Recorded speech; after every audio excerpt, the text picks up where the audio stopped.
ओरण ओरण ओरण जो लंबे समय से ओरण का मुद्दा है, वो जैसलमेर की बात करें या मारवाड़ की बात करें, जो सोशल मीडिया में या जैसलमेर की जनता के दिलों में लगातार ओरण का मुद्दा है वो छाया हुआ है। आज हमारे साथ मौजूद है बलवंत सिंह जी जोधा, जो ओरण को लेकर कुछ बात करना चाहेंगे। और आपका कहना है कि ओरण अगर पद यात्रा जयपुर पहुंच रही तो जयपुर पहुंचने से क्या ओरण दर्ज हो जाएगी या कुछ और प्रक्रिया है, इसको लेकर चर्चा करेंगे। सबसे पहले नमस्कार आप। ओरण का मुद्दा है वो लगातार मारवाड़ में फैल चुका है, चाहे अरावली हो चाहे खेजरी आंदोलन हो, उस तरह से तो पूरे मारवाड़ में सबके दिलों में एक ही है कि हमारी ओरण दर्ज होनी चाहिए।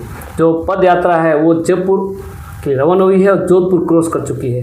क्या लगता है वहाँ जयपुर पहुँचने के बाद ओरण दर्ज होगी या कुछ अन्य प्रक्रिया है जो आपने कई बार ओरण है, आगुर है, तालाब है वो दर्ज करवाए है, पूरा प्रोसेस क्या है? देखिए, जो ओरण यात्रा निकल रही है इसमें जन चेतना जागृत होगी, लोगों को ओरण की समझ आएगी, उसके लोगों को ये मतलब बता पा रहे हैं कि ओरण की महत्ता क्या है, ये इसमें सक्सेस हो रहे हैं। लेकिन ओरण राजस्व रिकॉर्ड में दर्ज हो जाएगी ये कभी नहीं होगा। इसके लिए एक कानूनी प्रक्रिया है वो अपनानी पड़ेगी। वो अपनाएंगे नहीं तो भैया आप जयपुर जाओ, जोधपुर जाओ, दिल्ली जाओ, कहीं भी जाओ, दर्ज नहीं होगी। क्योंकि इसके लिए सुप्रीम कोर्ट ने पहले से निर्णय दे रखा है, जो ओरण भूमि मौके पर है उसको राजस्व रिकॉर्ड में दर्ज करो। और दर्ज करने के लिए उन्होंने 5 जनों की कमेटी ओरण समिति बना रखी है और उसके लिए एक सिस्टम होता है, वो प्रक्रिया होती है, वो अपने को अपनानी पड़ेगी और वो दस्तावेज तैयार कराने ही पड़ेंगे तब जाकर होगी। इसके साथ ही मैं आपको कहूँगा गोचर भूमि है, गोचर भूमि के लिए राजस्थान सरकार ने पहले से आदेश जारी कर रखे हैं कि आधा बीघा जमीन होनी चाहिए। वो एक गाय के लिए, एक गाय हो चाहे बछड़ा हो, ठीक है। उसके लिए ग्राम सभा से प्रस्ताव तैयार करें और कहें कि इन खसरों में हमारे को चारा भूमि दी जाए तो हो जाए, स्वतः हो जाएगी। और तालाबों के लिए जो भूमि है वो भी यही प्रक्रिया है कि वो पटवार मंडल से प्रस्ताव बनाएं और ग्राम सभा से प्रस्ताव तैयार करें और ओएसडीएम कोर्ट में लगाएं तो स्वतः ही तालाब दर्ज हो जाएंगे। और एक नरेगा की सूचियां हैं, जो तालाब कितने दर्ज हैं वो उनके पास उपलब्ध है, नहीं है तो उसमें कितने पैसे खर्च हो रखे वो भी आप उसके दें तो दर्ज हो जाएंगे। तो आपको नहीं लगता ये जो बार बार कलेक्टर को ज्ञापन दे रहे हैं तो कलेक्टर साहब भी कहीं कमेटी बना के जो ग्राम पंचायत स्तर पर कमेटी बनाए या ग्राम पंचायत स्तर पर ही वो रिकॉर्ड मांग नहीं सकते? इसके लिए मैंने 1.5 साल पहले जिला कलेक्टर कार्यालय में एक एप्लीकेशन दी थी, उपखंड अधिकारी को अलग से दी थी। तो इनका तहसीलदार, एसडीएम, कलेक्टर सभी ने एक पत्र जारी कर दिए है कि ग्राम सभा से प्रस्ताव लेवे, जिसमें गोचर भूमि चाहिए वो भी देवे, ओरण के लिए देवे, और तालाब, नाडी, नदी, नाले, ओरण, मंदिर, मठ है, देवड़ियाँ हैं, उसको दर्ज करने के लिए पत्र पहले से जारी हो रखे हैं। कमी हमारी है कि हम उसको उपलब्ध नहीं करवा रहे हैं, प्रस्ताव नहीं दे पा रहे हैं। और हमारे पास सबूतों के लिए वो इसमें एक नियम बना हुआ है कि संवत 2012 से जो पहले है उनको आप कुआ, बावड़ी जो भी है, तालाब है, वो दर्ज करो। तो उसके लिए अपन को सबूत चाहिए। सबूत अपने गवाही दस्तूर बने हुए हैं, हमारे पास समरी सेटलमेंट है, हमारे पास में तवारी के जैसलमेर, मारवाड़ परगना की विगत, ऐसी कई पुस्तकें हमारे इतिहासकारों ने छोड़ के रखी है। वहाँ हमारे तालाबों में शिलालेख लगे हुए हैं, मंदिरों में शिलालेख लगे हुए हैं, आगोरों में शिलालेख लगे हुए हैं, उसमें सब अंकित है, लेकिन दर्ज नहीं है। दर्ज नहीं है तो नहीं है, तो ये प्रक्रिया है ना, प्रक्रिया अपनाइए और दर्ज करवाइए। अगर फिर भी वो नहीं करते हैं तो हमारे देश में कानून बना हुआ है। आप हाई कोर्ट के जरिए, मैं इस आधार पे 3-4 फैसले करवा के लाया हूँ। प्रक्रिया इन प्रशासनिक प्रक्रिया से भी करवा के लाया हूँ। टीना लाबी ने यहाँ दर्ज किए, हमारे प्रभजोत सिंह गिल थे एसडीएम, उन्होंने दर्ज किए। अगर वो नहीं करते हैं तो हमने हाई कोर्ट से भी 2022 में फैसला कराया। तो आपको लगता है कि जो पद यात्रा है जयपुर पहुँचेगी लेकिन दर्ज नहीं होगी? दर्ज प्रक्रिया के जरिए आप यहाँ प्रक्रिया करोगे तो अफवाह दर्ज हो जाएगी। लेकिन पैदल नहीं करो, पैदल से होगी। उनसे कोई मतलब नहीं है। आपके शरीर को कष्ट देना है या एक सरकार को मैसेज देना है कि आपकी नीयत नहीं है, तो आप एक अलग अलग तहसील स्तर पर, उपखंड स्तर पर एक अभियान चला कर ऐसे करें। और गवाही जैसे मैं हेमंत जी मीणा है, उनसे मिल के आया हूँ, आदरणीय प्रतापपुरी जी से मिल के आया हूँ, उनसे एक निवेदन किया है कि आप तहसील स्तर और उपखंड स्तर पर ऐसे कैंप का आयोजन करें। दूसरी बात ये है कि आप जो गवाही दस्तूर है, समरी सेटलमेंट है, और सैटेलाइट से उनका सीमांकन करें और ओरणों को दर्ज करें, तालाबों को दर्ज करें और गोचर भूमि को दर्ज करें। फाइलें 50 स्तर पर तैयार होगी जी। लेकिन जागरूकता की कमी है। ये ओरण टीम की भी कोई गलती नहीं है।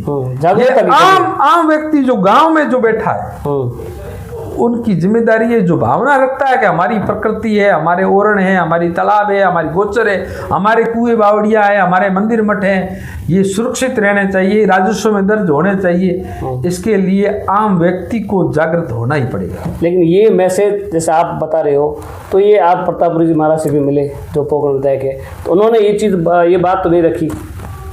उन्होंने अपनी बात विधानसभा में रखी है, आम लोगों में भी रखी है। आम लोगों में मैसेज कहीं नहीं जा रहा है।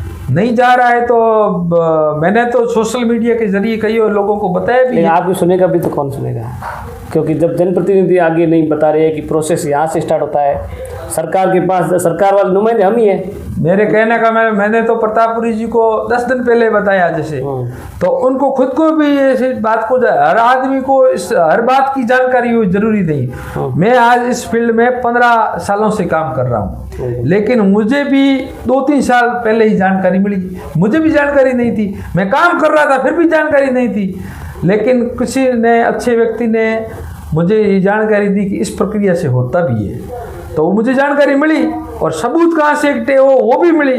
तब मैं सबको ये आपके चैनल के माध्यम से भी बताना चाहता हूँ कि हमारे पास खूब सारे ये सबूत पड़े हैं जिसके तहत हम ये दर्ज करवा सकते हैं। आप चैनल के माध्यम से आम लोगों को क्या संदेश देना चाहोगे, किस तरह से सबूत है वो पेश करें और फाइल तैयार करें, पंचायत स्तर से लेकर के जिला कलेक्टर तक वो भिजवाए? इसके लिए मैंने आपको बताया कि ओरण भूमि के लिए अलग प्रक्रिया है, गोचर के लिए अलग है, और नदी, नाले, तालाब, मंदिर, मठ है वो अलग है। इसके सबूत क्या इकट्ठे करें, तो आपके पहली बात गवाही दस्तूर और समरी सेटलमेंट जो राजस्थान सरकार ने करवाया था उसमें काफी हद तक आपको सबूत मिल जाएंगे। दूसरी बात है, आपको तालाब के रूप में चाहिए तो तालाब के रूप में आपको वहाँ शिलालेख मिल जाएंगे, नरेगा में पैसे कहाँ कितने लगे हैं वो मिल जाएंगे। और ऐसे कई पुस्तकें हैं, तिवारी के जैसलमेर है, मोहनोद सिंह की पुस्तकें हैं, वो सब ऐसे कई पुस्तकें होगी जो मुझे भी नज़र में नहीं होगी। आम बुजुर्ग लोग हैं, बुद्धिजीवी लोग हैं, उनसे संपर्क करना चाहिए। उन पुस्तकों के आधार पर जो हमारी प्रमाणिक पुस्तकें हैं, जो बई बाट बई है, उनके भी कोई तालाब खुदवाए होंगे किसी अपने पुरखों ने, तो वो अपने सबूत मिल जाएंगे। उस आधार पर पटवारी से रिपोर्ट कराइए और दर्ज करवाइए। कांग्रेस के पूर्व विधायक रूपाराम धनदेव ने कहा कि हमने 30,000 बीघा जमीन और दर्ज करी। क्या वो इसी प्रक्रिया से स्टार्ट हुई थी या वो फाइलें जयपुर किस वे पर पहुंची तब जाके वो 30,000 बीघा हुई? देखो वो हुई थी तो उन्होंने करवा दी, उसके बाद में एक सुप्रीम कोर्ट का डिसीजन आ गया, उसके बाद में आया, उसके शायद तक बाद में आया। तो वो डिसीजन आया है तो अब तो बहुत सरल काम हो गया है। पंचायत स्तर से स्टार्ट होता है, पंचायत स्तर से शुरू करो और प्रस्ताव लेवल तक। अगर वो नहीं है तो एक कॉपी आप ओरण समिति जो सुप्रीम कोर्ट ने कमेटी बना के रखी है, आप सीधे उनको आप बाई डाक भेज सकते हो, तो अपने स्वतः ही हो जाएगी। नहीं होगी तो अपने सबूतों के आधार पर अपन कोर्ट भी जा सकते हैं। मलम सिंह जी जोधा, आप राजनीति में भी सक्रिय है, वर्तमान सरकार को लेकर क्या कहोगे?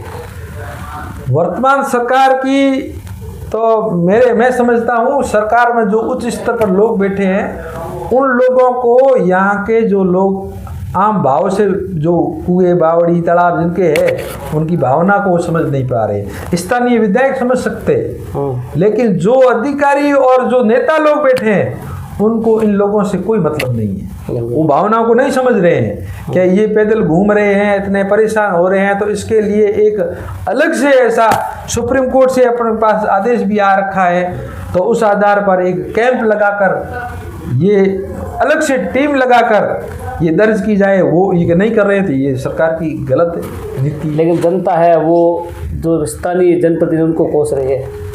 स्थानीय जनप्रतिनिधि है, जहाँ तक मैं उनसे कभी छोटू सिंह से नहीं मिला हूँ, लेकिन उनकी जो बार बार वो बोल रहे हैं, उनकी भावना को देखते हुए लग रहा है कि उनकी कोई मानसिकता गलत नहीं है ओरण के प्रति, लेकिन शायद उनकी सुनते नहीं होंगे या उनको पता नहीं होगा हकीकत क्या है मौके पर। मौके पर हकीकत यही है कि हमारे समरी सेटलमेंट गवई दस्तूर में थे, मौके पर आज भी ओरण है और वो बंजर देखते हैं और वहाँ अधिकारी बैठे बैठे उसको अलॉटमेंट कर रहे हैं। आपको नहीं लगता जैसे पदयात्रा जयपुर जैसे नजदीक जा रही है और पीछे जमीन अलॉट होती जा रही है कंपनियों को, क्या अलॉट होने के बाद में क्या वो खात हो जाएगी? अगर हमारे पास पर्याप्त सबूत होंगे तो बिल्कुल खारिज होगी। जैसे राघवा सेहुआ की है, तो मैं ये दावा के साथ कहता हूँ कि ये पहले से ओरण का प्रस्ताव बनाया है, तो इनको खारिज करनी ही पड़ेगी। अगर हम लड़ेंगे तो, अब वो लड़ेंगे ही नहीं तो कोई खारिज नहीं होगी, लेकिन लड़ना दस्तावेजों के जरिए ही पड़ेगा। अगर हमारी ये जो पेड़ पौधे लगे हुए मौके पर उखाड़ देंगे, शिलालेख उखाड़ देंगे, मंदिर तालाब बिखेर देंगे, तो काम शुरू कर बिखेर देंगे। तो वो इससे पहले अपन सबूत इकट्ठा क्यों नहीं कर पा रहे हैं? क्या हम ग्राम सभा में तो वो सरकार बैठी नहीं है, हमारे ही लोग सरपंच है, हमारी ग्राम सभा में तो सरपंच के हाथ की बात नहीं है, ग्राम सभा आम जन की बात है, जो उस गांव के लोग हैं। अगर वो 70% एक तरफा कहे कि ये हमारा तालाब है, इसको दर्ज करे, ये देवड़ी है दर्ज करे, ये कुआं है दर्ज करे, और उसके सबूत सहित वो उसमें आवाज कौन उठाए? सब लोग पैदल यात्री जा रहे हैं, जो भावना है। ये तो ये मुझे पीड़ा है कि वो जो दिशा है उनकी मुझे सही नहीं लगी, लेकिन उनका अलग अलग ध्येय है तो उसको कौन मना करे। उनके भावुक लोग हैं, उनका दर्द बिल्कुल वाजिब है, बिल्कुल, लेकिन उनका रास्ता मुझे सही नहीं लगा। लेकिन लोग कह रहे हैं राजनीति करें, अब वो कर रहे हैं नहीं कर रहे हैं, लेकिन काम तो अच्छा ही, बात तो सही कर रहे हैं। अब राजनीति कर रहे हैं तो गलत है, अगर वो सही भाव से कर रहे हैं तो बहुत अच्छी बात है। बिल्कुल। आप थे बलवंत सिंह जोधा, जो ओरण को लेकर चर्चा की है कि जयपुर पैदल पहुंचने से ओरण दर्ज नहीं होगी। ग्राम स्तर से, तहसील स्तर से जो कागजी फॉर्मेलिटी है, सबूत है, वो जिला कलेक्टर तक वो फाइल बना के पेश करे, उसके बाद ही हाईकोर्ट का भी जो एक नियम आया हुआ है, निर्देश आया हुआ है, उसके आधार पे कमेटी भी बनी हुई है। तो तमाम सबूतों के आधार पर ही ओरण दर्ज होगी। जयपुर पहुंचने से कोई ओरण है वो दर्ज नहीं होगी। जुड़े रहिए द दस्तक के साथ। कोजरत परियार, जैसलमेर।